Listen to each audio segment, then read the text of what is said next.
विद्यार्थियों, हम अंडे के छिलके एकांकी का अध्ययन कर रहे हैं।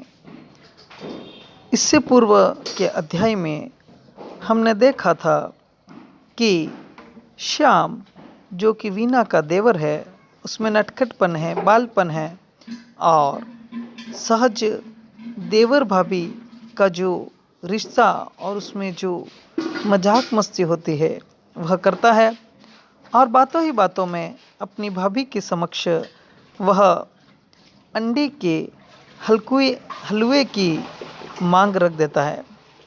वीना जो कि आधुनिक मूल्यों की प्रतीक है, वह सहज रूप से स्वीकार कर लेती है।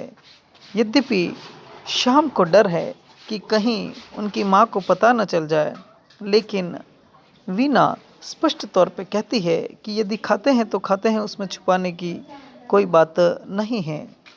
यहाँ तक हमने देखा था और साथ ही हमने देखा था कि शाम को उन्होंने अंडे लेने के लिए भेज दिया और साथ में ही थोड़ी सी हलवे में डालने के लिए किशमिश का आग्रह भी किया। इससे आगे हम देखते हैं तो इस एकांकी में जब आगे बढ़ते हैं तो वीना कहती है कि अच्छा, तुम जाओ और थोड़ा सा किशमिश भी ले आना। श्याम कहता है ओके, तुम इस बीच चाय का पानी रख दो, आते ही एक प्याला पीऊँगा। इस प्रकार वह चाय का भी आग्रह बराबर बनाए रखता है। अब उससे आगे वीना देखती है कि वहाँ पर कपड़ों को ठीक से नहीं रखा गया है और वह थोड़ा सा कपड़ों को व्यवस्थित करती है। इसी बीच एक खूंटी पर टंगा हुआ मोजा जो कि पुराना सा है, वह भारी लगता है, तो वह उस मोजे को मल करके थोड़ा सा देखती है। वह देखती है तो उसमें क्या निकलता है, उसमें थे अंडे के छिलके जो कि उनके पति गोपाल ने वहाँ पर छुपा करके मोजे में भर करके रखे हैं ताकि वह उनको बाद में किसी जगह फेंक सके। वीना तब कहती है कि छिलके नाली में डाल दिए जाएं, गंदगी दूर हो, मगर नहीं, हफ्ता भर छिलके इकट्ठे करेंगे, फिर डिब्बे में भरकर बाहर ले जाएंगे जैसे किसी के लिए सौगात ले जा रहे हों।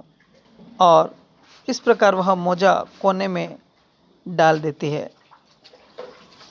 उसके पश्चात वीना को चाय के लिए पानी की ज़रूरत पड़ती है, तो वह अपनी जेठानी राधा के वहाँ जाती है और उन्हें जागृत करने का प्रयास करती है और इसीलिए वह दरवाज़ा खटखटाती है। राधा कुछ लगता है जानबूझ कर के ही उसको दरवाजे को जैसे ऐसा महसूस करवाती कि वह नींद से उठी हुई है और कहती है आज दोपहर से ही शरीर कुछ टूट सा रहा था, मैंने कहा कि थोड़ी देर लेट लूं, फिर उठकर रोटी वोटी का धंधा करना होगा। तो वीना कहती है ये लेटने का वक्त थोड़ा ही है जीजी, बैठो, मैं चाय बना रही हूँ, अभी सब लोग चाय पियेंगे, ये भी दफ्तर से आने वाले ही होंगे, बैठो, मैं उधर से पानी लेकर के आती हूँ। और जैसे ही वह अंदर जाती है, राधा कुछ अनमना सा रहती है, उधर वीना हंसने लगती है। यहाँ प्रिय विद्यार्थियों, मैं आपको बता देता हूँ कि राधा जो घर के अन्य सदस्य हैं उनके सामने एक आदर्शवादी व्यक्तित्व की धनी है और वह पुराने संस्कारों की है, धार्मिक ग्रंथों में उसकी रुचि है और वह धार्मिक ग्रंथ पढ़ती रहती है। लेकिन यहाँ पर देखते हैं कि वीना हंसती है, तब वह राधा उसको पूछती है कि क्यों हंस रही हो, इसका क्या कारण है। तब वीना कहती है कि हंसने की बात नहीं है जीजी, यह तुम्हारी चंद्रकांता। अर्थात हम यहाँ पर देखते हैं कि राधा जो है दरवाज़ा बंद करके चंद्रकांता नामक उपन्यास का अध्ययन कर रही थी। चंद्रकांता उपन्यास एक तिलिस्मी उपन्यास है जिसको बाबू देवकीनंदन खत्री ने रचा था। यह वह उपन्यास है जो तिलिस्म और अय्यारी से भरा हुआ है और एक रोमांचकारी कथा उसमें है। उसमें चंद्रकांता और वीरेंद्र वीर के प्रेम की कहानी है और यह वह उपन्यास है जिसे पढ़ने के लिए असंख्य लोगों ने हिंदी भाषा को सीखा था। उसी उपन्यास को यहाँ राधा भी पढ़ रही थी। तब राधा उससे छीना झपटी करके लेने का प्रयास करती है तो वीना स्पष्ट कहती है कि इस प्रकार तुम छीना झपटी मत करो, अगर चाहिए तो तुम स्पष्ट मुझसे मांग लो, मैं दे दूंगी, क्योंकि मैंने तो चंद्रकांता और भूतनाथ जैसे उपन्यास पहले ही पढ़ रखे हैं। यहाँ फिर हम देखते हैं वीना के पास में कोई भी छुपाने की बात नहीं है, वह स्पष्ट वक्तृ है और उसका छुपाने में कुछ भी विश्वास नहीं है। वह जो करते हैं वह सामने लाने का हिम्मत और माजरा रखती है। तब वीना उसको उल्टा यह कहती है कि चंद्रकांता एक बहुत सुंदर उपन्यास है, ऐसा इसमें क्या है कि तुम इसे तकिए के नीचे छुपा कर रखती हो और पढ़ती हो। तो राधा अपनी वेदना को प्रकट करती है और कहती है कि यह उपन्यास माँ के सामने हम नहीं पढ़ सकते हैं। माँ के सामने हमें दिन भर धार्मिक पुस्तकें ही पढ़नी पड़ेंगी और यदि माँ ने इन्हें देख लिया तो माँ हमसे रूठ सकती है, नाराज हो सकती हैं। तो वीना कहती है कि ऐसा कुछ भी नहीं है, पुस्तक है, अच्छी है, उसको पढ़ने में भला किसी को क्या दिक्कत है। और तब राधा चिढ़ जाती है और कहती है हाँ भाई, हम तुम्हारे तरह पढ़े लिखे तो हैं नहीं। तो वीना अपनी बात को संभालते हुए कहती मेरा यह मतलब थोड़ा ही है जीजी, मेरा मतलब तो यह है कि तुम रामायण महाभारत पढ़ने वाले हो, तुम्हें ये किताब ज़रा बचकाना टेस्ट की मालूम होगी। राधा कहती है कि हाँ ऐसा तो है, लेकिन जिस प्रकार चंद्रकांता उपन्यास है, तिलस्म है, उसमें अय्यारी है और जिस प्रकार इसकी रचना की गई है बहुत सुंदर है और उसको पढ़ने में बहुत आनंद आता है। तब यहाँ पर वीना भी हास्य व्यंग्य में उसका आनंद लेती है। अब राधा थोड़ा सा खुलने का प्रयास करती है क्योंकि वह चंद्रकांता पढ़ रही है, वह सामने आ ही चुका है, तो अपनी बात को अब वह अधिक न छुपाते हुए थोड़ा सा उसके सामने खुल करके उसके संबंध में प्रश्न करती है कि अंत में क्या होता है, क्या वन कन्या के साथ में विवाह होता है या फिर चंद्रकांता के साथ में। वीना उसे कहती है कि अब सब कुछ तुम मुझे से पूछ लोगी तो इस उपन्यास को भला क्या पढ़ोगी, इसलिए अब तुम्हें यह सब कुछ जानने और महाराज कौन है यह जानने, वीरेंद्र को आत्महत्या से कौन रोकता, ये सब कुछ जानने के लिए उपन्यास ही पढ़ना चाहिए। और इस उपन्यास में बहुत सुंदर तरीके से इसको प्रस्तुत किया गया है, इसमें छुपाने जैसी कोई भी बात नहीं है। तभी वहाँ पर वह देखती है कि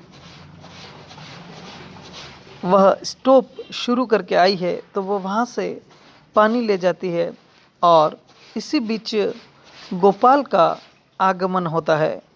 गोपाल यहाँ पर हम देखते हैं कि वीना के पतिदेव हैं, वह आते हैं और चाय की प्याली देखते हैं।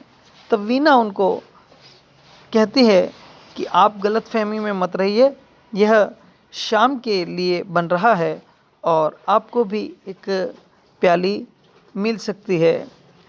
तब देखिए यहाँ पर जो संवाद है उनमें गोपाल भी थोड़ा सा मजाकिया अंदाज में कहते हैं कि अच्छा देवर भाभी की आजकल बहुत मेहरबानी हो रही है और इस प्रकार उनकी हास्य की कुछ बातें होती हैं। तभी वहाँ पर राधा का भी आगमन आता होता है। तब गोपाल उनको राधा से प्रेरणा लेने का कहता है और वह कहता है कि तुम्हें भाभी से प्रेरणा लेनी चाहिए। भाभी किस प्रकार रामायण महाभारत जैसे प्रसिद्ध ग्रंथ पढ़ती हैं और भाभी एक प्रेरक व्यक्तित्व हैं, वह आदर्शवादी हैं। उनकी समानता करना तुम नहीं सोच सकती हो, तुम्हें भाभी से कुछ सीखना चाहिए। भाभी आदर्शवादी हैं। लेकिन अब चूँकि राधा और वीना की काफ़ी कुछ बातें हो चुकी हैं, वो आपस में खुल भी चुकी हैं। अब राधा को यहाँ पर थोड़ा सा बनावटीपन दिखाना पड़ता है और वह प्रशंसा भी उसे कुछ ठीक नहीं लगती है। इसलिए राधा कहती है, भैया हम किसी को क्या पढ़ाएंगे, हम तो आप ही अनपढ़ हैं, हम तो वीना के पास इसलिए आ बैठते हैं कि दो चार अक्षर इससे सीख जाएं। तब गोपाल कहता है, तुम और इससे सीखोगी, यह उल्टी रीत यहाँ नहीं चल सकती भाभी। दस्तूर यही है कि बड़ा बड़े की जगह और छोटा छोटे की जगह। और इस प्रकार वह एक सिगरेट पीने लगता है। यद्यपि कुछ चीज़ें एकांकी की दृष्टि से हमें उपयुक्त लग सकती है, लेकिन स्वास्थ्य की दृष्टि से यह ठीक नहीं है, पर एकांकी का हिस्सा है। और गोपाल धूम्रपान करने लगता है। इस प्रकार उनके आपस में बातचीत हो रही है। गोपाल कहता है कि आप यह सिगरेट पीने की आदत है, लेकिन कभी कभार वह भाभी के सामने पी लेता है, पर और लोगों के सामने, विशेषतः भैया और माँ के सामने उनको छुपा करके पीनी पड़ती है। यह बातचीत उनकी चल ही रही है और तभी श्याम वहाँ पर आता है। वह अंडे लेने के लिए गया था और वहाँ पर अंडे लेकर के आ जाता है। अब श्याम यहाँ पर भैया और भाभी दोनों को देखता है तो वह उनके सामने प्रकट नहीं कर सकता है और इसलिए वह थोड़ा सा नानुकुर करता है। और कुछ संवाद वीना और श्याम का इस प्रकार है। वीना कहती है, यह अपनी बरसाती तो बाहर उतार दो, अभी तक इससे पानी टपक रहा है। श्याम कहता है, वह बात तो ठीक ठीक है भाभी, मगर वीना, मगर क्या? श्याम, मगर यह कि भाभी वह जो तुमने कहा था, यह वीना लाए नहीं। अब श्याम हकलाता है, ल लाया तो ज़रूर हूँ, मगर वीना, मगर जीजी से डर लगता है। यही ना, डरने की कोई बात नहीं, जीजी किसी से नहीं कहेंगे, लाओ निकालो। श्याम जरा खकर, और अगर बाद में? वीना, नहीं, बाद में कुछ नहीं होता, लाओ निकालो। और इस प्रकार उनका संवाद, उनकी बातचीत चल ही रही है। तब गोपाल बीच में थोड़ा सा टोकता है, क्या चीज़ है, इसके लिए इतनी हिल इज्जत हो रही है। तब वीना यहाँ एक बार फिर से स्पष्टतः कहती है कि कुछ नहीं, आधा दर्जन अंडे मंगवाए हैं, कह रहा था कि सूखी चाय नहीं पीऊँगा, तो मैंने कहा कि हलवा बनाए दे तू। यहाँ श्याम भी अवक रह जाता है कि किस प्रकार भाभी गोपाल भैया के सामने स्पष्ट रूप से कह रही हैं। गोपाल तब कहता है कि अंडे का हलवा, ये तुम्हें क्या सूझी? मैंने तुम्हें अच्छी तरह समझा दिया था, फिर भी तुम। यानी गोपाल कहना ये चाहता था कि हमारे कक्ष में जो हलवा बनता है, जो अंडे हम खाते हैं चोरी छुपे, वह किसी को पता नहीं चलना चाहिए और इसलिए वो थोड़ा सा नाराज़गी प्रकट करता है। तब वीना कहती है कि जब आपका दीदी से सिगरेट का छुपाव नहीं है तो श्याम मुझसे अंडे का क्यों छिपा सकता है। और इस प्रकार वीना उनसे अंडे मांग लेती है।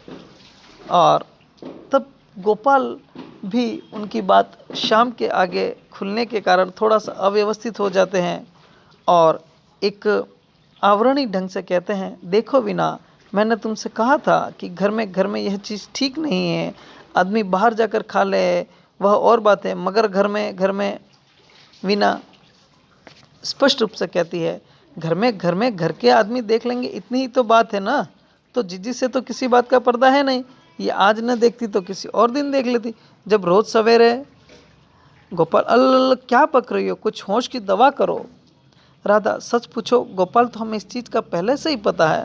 अब राधा भी यहाँ पर एक चौंकाने वाले तथ्य को उजागर करती है और कहती है कि मैं पहले से ही जानती हूँ कि इस यहाँ पर रोज अंडे बनते हैं। गोपाल, किस चीज़ का पता है? इस चीज़ का कि रोज सवेरे चाय के साथ तुम्हारे कमरे में क्या बनता है। तलने की आवाज़ तो छोड़ो, तुम जानो खुशबू भी तो उधर जाती है। अब भी गोपाल रहस्य से पर्दा नहीं उठाना चाहता है और कुछ बनावटी तरीके से कहता है, किस चीज़ की खुशबू आती है? राधा, जो चीज़ बनती है उसकी खुशबू आती है, और किस चीज़ की आएगी? यहाँ अब हम देखते हैं कि राधा के चरित्र में बदलाव आता है। अब वीणा का प्रभाव राधा पर बिल्कुल स्पष्ट दिख रहा है।